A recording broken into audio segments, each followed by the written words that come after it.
Welcome to This is Baseball. My name is Brandon Johnson. Thank you so much for tuning in today. If today's your first time with us, I hope you enjoy the show. If you've been here for a while, thank you for your support and continuing to come back. Just as a reminder for the new schedule for This is Baseball, we have episodes every Tuesday and Thursday throughout the regular season and postseason. So be looking for those new dates when you are looking for your podcasts. So today's episode is pretty simple. I have been putting a lot of focus on the Atlanta Braves, and that's just because they've given us a lot to talk about this season. It's not that I'm picking on them or am singling them out at all. It's just they've generated a lot of noise and news. So last week I talked about the rough start that they had gotten off to and how they had gone winless to the point of my previous podcast. And then you had the Jurickson Profar suspension for violating the PED policy. So you just had a lot of things with Atlanta in particular that were not going well. A team that at the beginning of the season, I'm kind of looking at the league and where I think that the Braves would finish. And I was looking at the National League East and had actually three teams in that division that I felt you could make a case could win that, with the Braves, Mets, and Phillies. And now the Braves have kind of dug themselves a hole. They opened the season getting swept by the Padres and then had to go into Dodger Stadium and try to turn it around rather quickly, and ended up getting swept by the Dodgers as well. And before you know it, the Braves are 0-7. And at the time of this podcast, the Braves are currently sitting at 1-8. They're sitting at the bottom of the National League East. At the top, it's the Phillies and Mets. So got a lot of work to do. Obviously, the one thing that they can be grateful for is that it's still very, very early in the season. They've yet to play 10 games. So you can look at it and go, hey, let's not panic or let's not read too much into this terrible start. Some teams have done worse and ended up better off. The Braves can potentially be one of those teams, but no team has ever made the playoffs after starting a season 0-7. So the Braves have history against them, but I think this Braves team could be the team that kind of makes history and makes the playoffs. They do have an uphill battle because, like I said, they're playing in a very tough division. The other two teams that I think have the chance to win the National League East are performing kind of how I thought they would. You have the Cubs and Brewers playing really well, and then you have the National League West with the Giants, Dodgers, Padres, and D-backs. So it's crowded in the National League. There's only 6 spots. What are you going to do to make sure you're one of those 6 teams in the playoffs in October? So with the Braves' start to the season, I wanted to take a look through Major League Baseball history and just look at some other teams that got off to some unfortunate starts that either were just really bad the rest of the way, or they figured out a point to turn it around at one point and actually make something of their season and be memorable in baseball history. So today I've looked at 5 teams in baseball history that got off to really bad starts. And what we're going to do is look at where they started and where they finished. So, and I have a few that, yeah, they got off to a really bad start and never recovered. And I have some really awesome stories where a team turned around after a really rough start. So I'm going to get through those today. So let's go ahead and hop into it. I think a lot of people probably know where I'm going to go to start, but we're going to start with the worst start to a Major League Baseball season, and that is the 1988 Baltimore Orioles. The 1988 Orioles, this was the Cal Ripken team, they started the season 0-21. Opening day was on April 4th. It was April 29th when they won their first game of the season. So they almost went the entire month of April without winning a baseball game, which is absolutely miserable. And honestly, starting 0-21, I don't think there's any coming back from that one. They finished the season 54-107. They were 7th in the American League East. This was when each league was split into 2 divisions. You had East and West divisions in both the National and American League. So when I'm looking at this, though, something interesting is the Boston Red Sox won the division that year. They went 89-73. So it's not like the American League East blew anybody out of the water that year. And you start 0-21. The odds of you coming back from that are severely slim. They ended up having a run differential of -239, and there wasn't anybody even close to being that terrible. Baltimore was just a really, really bad team that season. But if there was a year, I guess, to come back, it could have been then, just based off of the records. But no, you start 0-21. Unfortunately, I don't like to just say throw in the towel, but I that was a long season in Baltimore, is what I'm saying.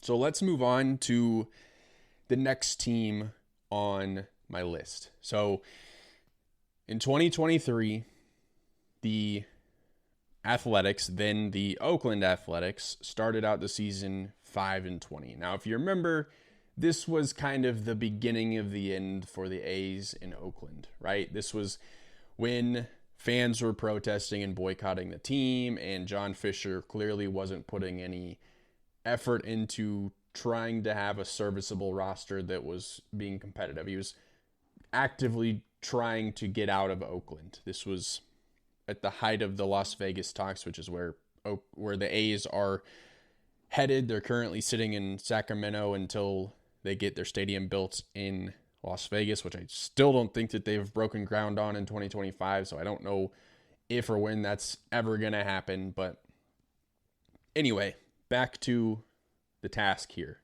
The Oakland A's started the season 5-20. According to MLB.com, they were outscored by 112 runs and had a team ERA just under 8 in those 25 games. So miserable start to a season for the A's and for the fans in what ended up being a really dark point in the history of the A's. Looking ahead to 2024, obviously, that was the final year in Oakland for the A's. So you pair 2023 when you know that your time's up in Oakland and having the team just almost willingly be terrible. Not the players, but just the front office building the team and ownership wanting that team. So you have the A's leaving along with the Raiders had left. Golden State had left Oakland as well. So really rough stretch for Oakland in general. But A's finished that season 50-112, and there was really nothing to be excited about. I think the best thing that happened in 2023 was the reverse boycott, where the fans ended up filling Oakland Coliseum and giving almost a playoff atmosphere that the A's ended up winning. I believe Trevor May was on the mound and closed that game out. But when I'm looking at these really rough starts, they don't all have to end poorly. There's plenty of examples of, a rough start happened and you were just bad the rest of the way. But there's some teams, and I think that the Atlanta Braves, the 2025 Atlanta Braves, can be in this category of teams that I'm about to go into, where you are a team that should be competitive and you should have a winning record and be a playoff team, or at least a competitive team, but you just don't get off to the start that you were anticipating, and you go, this isn't good. And then you have 2 different ways you can go about it. You can just be like, all right, this isn't our year, we'll try again next year. Or you can go, you know what, we're a good team. We're not going to waste this year. We're going to get it turned around, and we're going to make something of ourselves during the season. So I have a handful of teams that fall under that category, and there's a lot that are kind of in this story. I didn't list them all because that would take all day, but we can go back as recently as 2024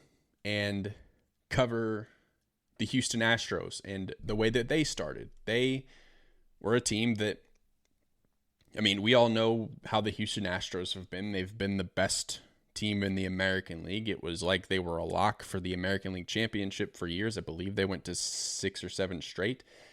They've been winning the American League West for so many years, dating back to 2017. And you felt like 2024 wasn't really going to be any different. The Texas Rangers had taken a step backwards. We knew the A's weren't going to be good. The Angels are the Angels, and they're the definition of mediocre. And the Mariners, you expect at this point that they're going to have a point in the season where you're like, oh, the Mariners are really good, and they fall off. So this season was interesting because the Astros started the season 7-19, 12 games under 500 through basically the first month of the season. And you go, do we just mail it in? Do we move some players? What's the move here? Now, the 2024 Astros weren't healthy at the beginning of the year, and they ended up getting healthy. At one point in the season, the Astros were 10 games back from first place. They were behind the Seattle Mariners. Shout out Seattle that I mentioned earlier. You just, how you blow a 10-game lead, I don't know, but you managed to do it. So Astros came storming back 10 games out of first place and ended up winning the American League West. They finished with a record of 88-73. That was their 6th American League West title in 7 seasons. So they won their division. They didn't advance in the playoffs. They lost in the wild card series, but a remarkable comeback after a really terrible start to the season. So the Astros in 2024 were an example, at least in the regular season, of it's not how you start, but it's how you finish. And they were able to overcome that. Now, there's a lot of things that need to happen in order for you to do that. Obviously, if you're the Astros, you need to play well, but you also need other teams to not play well. And so there was a little bit of both of those things happening, but you can only control what you do. So the Astros took care of their business. The other teams didn't. They won the division, and here we are. Now, I have a couple more teams on the list that I want to go over. Also kind of in the last 5 or 6 years. So the 2022 Philadelphia Phillies started their season 21-29, and this was kind of the Phillies thing, is we're just going to start off really rough, and then we're going to turn it around and be just unbeatable in the back half of the season. This is what the 2022 Phillies did it in 23 as well. And I look at their record in 2022, they started 21-29. They finished 87-75. And I felt that the 2022 Phillies were better than their record suggested. I felt like they were up there with the Braves, and the Braves won the NL East at that point. But Phillies were able to get a wild card berth. They actually beat the Braves in the division series. This was the first season of the expanded playoffs where 6 teams made it. The 1 and 2 seed in each league got the first round bye. Big controversy there of, is resting beneficial or is it a disadvantage? Phillies went all the way to the World Series. They lost to the Houston Astros that year. But again, same with the Astros and same with the next team I'm about to mention. It's not how you start, but it's how you finish. So let's move on to the next team and final team on my list, another National League East team. I swear I'm not obsessed with the National League East, but here we are. So 2019, the Washington Nationals in May were 19-31. Things were not looking good. But they ended up having an incredible second half to their season. They went 46-27. They outscored their opponents by 120 runs and ended up getting a wild card berth. They were behind the Braves in the East. They ended up 4 games behind the Braves, actually. So they really turned it around. And if they would have gotten off to a better start, I know, shoulda, woulda, coulda, they would have won the National League East easily. So not only do they turn their season around, they win a wild card berth, and then go all the way to the World Series, win the thing. They beat the Houston Astros and become one of the best turnarounds in recent sports and baseball history. So if you get off to a bad start, if you're the Braves or any other team that's maybe not playing how you expected to this season, you have a couple different routes you can take. You can be the team that just continues to be bad and loses 100 plus games, or you can go, you know what, this isn't who we are. We're going to turn it around and we're going to make a name for ourselves. We're going to make this season memorable, and we're going to make the playoffs and make some noise in the playoffs. So we'll monitor what the Atlanta Braves do. I think that they can turn it around. I think that they can be a team that overcomes the history of no 0-7 team ever making the playoffs. I think they can be the team that breaks that and gets there. But like I said, it's a crowded National League, so it's not going to be something easy for them. You got to hope that they can get healthy and get some players to step up and figure this thing out.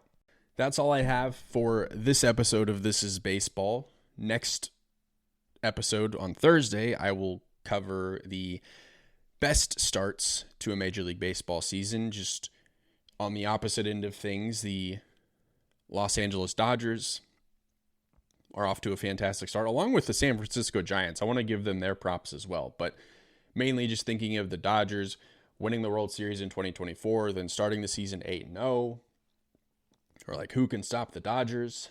I don't know at this point, but we're going to look at some of the best starts in Major League Baseball history and see where some of those teams ended up, just like we did today. So be looking out for that episode on Thursday. Follow the show on Twitter at thisisbaseball_. Follow me there at Brandjaw. I'd love to interact with you. But that's all I have today. I will see you Thursday. Thank you for listening.